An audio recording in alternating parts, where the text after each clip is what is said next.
आप देख रहे हैं आरएसएस के मंच पर कुरान और नात हो रही है, यानी मुसलमानों का बराबर सम्मान है।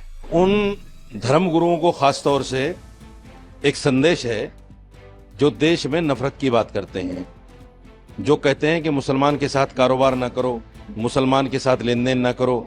ये उन नफरती चिंटुओं के लिए एक संदेश है कि देखो यहाँ सब एक हैं और हिंदुस्तान में हर नागरिक एक दूसरे का सम्मान, एक दूसरे की इज्जत करके इस देश को आगे बढ़ाने के लिए कार्यरत है। इस मंच के जरिए से एक पैगाम देना है कि इस देश में रहने वाला हर नागरिक, हिंदू, मुसलमान, सिख, ईसाई, सबके बराबर अधिकार हैं और किसी को कम देखना, किसी को कम समझना हिंदुस्तान में नहीं चलेगा। हर आदमी बराबर है।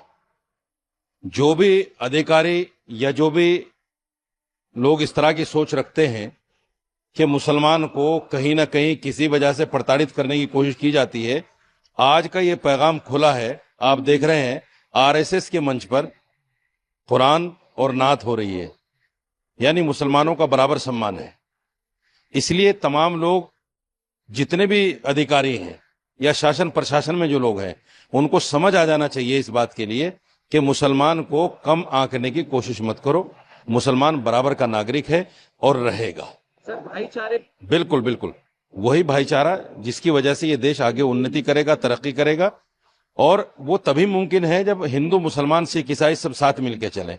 आपको पता है कि सारी दुनिया में अगर हिंदुस्तान को जाना जाता है तो वो इसलिए जाना जाता है कि यहाँ अनेकता में एकता है।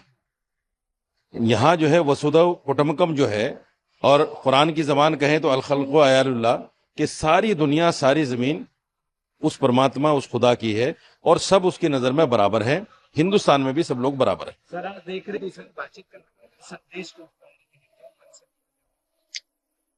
ये उन धर्म गुरुओं को खास तौर से एक संदेश है जो देश में नफरत की बात करते हैं, जो कहते हैं कि मुसलमान के साथ कारोबार ना करो, मुसलमान के साथ लेन देन ना करो, मुसलमान को दुकान किराए पर ना दो, मुसलमान को मकान किराए पर ना दो। ये उन नफरती चिंटुओं के लिए एक संदेश है कि देखो यहाँ सब एक हैं और हिंदुस्तान में हर नागरिक एक दूसरे का सम्मान, एक दूसरे की इज्जत करके इस देश को आगे बढ़ाने के लिए कार्यरत है।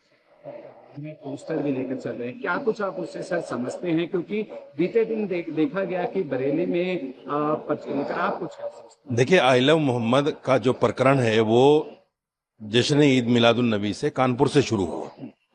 अगर कानपुर में कुछ भ्रष्ट अधिकारी इस मामले को दबाना चाहते तो दबा सकते थे, उन्होंने इस मामले को दबाया नहीं। उसकी वजह से ये मामला पूरे देश में बल्कि पूरी दुनिया में फैल गया। मोहम्मद सल्लल्लाहु अलैहि वसल्लम एक ऐसा नाम है, एक ऐसे शख्स हैं, सारी दुनिया के मुसलमान अपनी जान से, अपने माल से, अपने बीवी बच्चों से, हर चीज से ज्यादा उनसे मोहब्बत करते हैं। उनके नाम पर कोई समझौता नहीं, हर मुसलमान जान दे सकता है उनके लिए। आई लव मोहम्मद कहना हमारे देश की का जो संविधान है उसमें कोई इस पर दफा नहीं है, क्योंकि संविधान ये कहता है कि आप अपने धर्म पर अमल कर सकते हो, उसका प्रचार प्रसार भी कर सकते हो। तो अगर किसी ने पोस्टर बैनर लगाया है, ये उसका प्रचार प्रसार है हमारे धर्म का, हमारे मजहब का। इस पर कोई कार्रवाई नहीं होनी चाहिए थी, दुर्भाग्यपूर्ण हुई और उसकी वजह से पूरे देश में ये आग फैल गई। इसलिए मैं फिर कहता हूं कि वो जो भ्रष्ट अधिकारी इस सोच को लेकर आगे बढ़ रहे हैं कि हिंदुस्तान में मुसलमान जो है कम दर्जे का नागरिक है या इनके साथ जो चाहे कर लो कुछ नहीं होगा, उनको सोच लेना चाहिए, उनको आंखें खोल लेनी चाहिए कि हिंदुस्तान का मुसलमान अपने नबी के नाम पर, अपने खुदा के नाम पर एक है और एक रहेगा।